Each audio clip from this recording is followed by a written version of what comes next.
Pasca pembebasan pilot Susi Air September tahun 2024 silam, praktis kawasan rawan OPM di Nduga terkendali. TNI mendirikan pos di wilayah strategis Yaguru tersebut, juga memperkuat pengamanan di Bandara Yaguru Nduga dan penambahan personel gabungan TNI dan Polri. TNI berhasil membatasi, memblokade dan mempersempit ruang gerak OPM.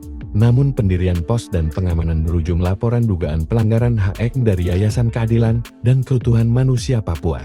Menanggapi ini, Ketua Komnas Hak Asasi Manusia Nova Sigiro mendalami laporan, mengumpulkan data dan informasi awal, dan jika ada dugaan pelanggaran HAM atau peristiwa yang perlu diberi atensi khusus. Peristiwa ini dalam tahap pengumpulan informasi awal, kata Adniken melalui pesan singkat, Kamis, 24 April tahun 2025.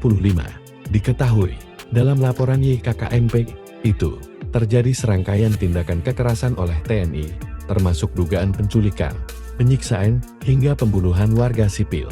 Peristiwa itu terjadi pada Maret tahun 2024 di Yuguru, terutama serangkaian kehilangan hak warga sekitar pasca pembebasan pilot Susi Air September silam.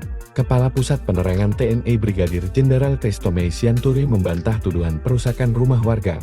Namun, pendirian pos militer di lokasi kejadian bertujuan menjaga stabilitas keamanan dari gangguan OPM.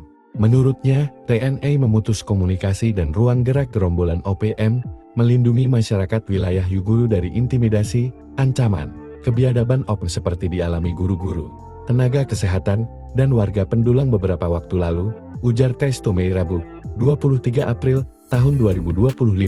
Terkait pembongkaran 9 rumah warga sebagaimana disampaikan YKKMP, Christomei juga membantah, tidak benar terjadi pengerusakan 9 rumah.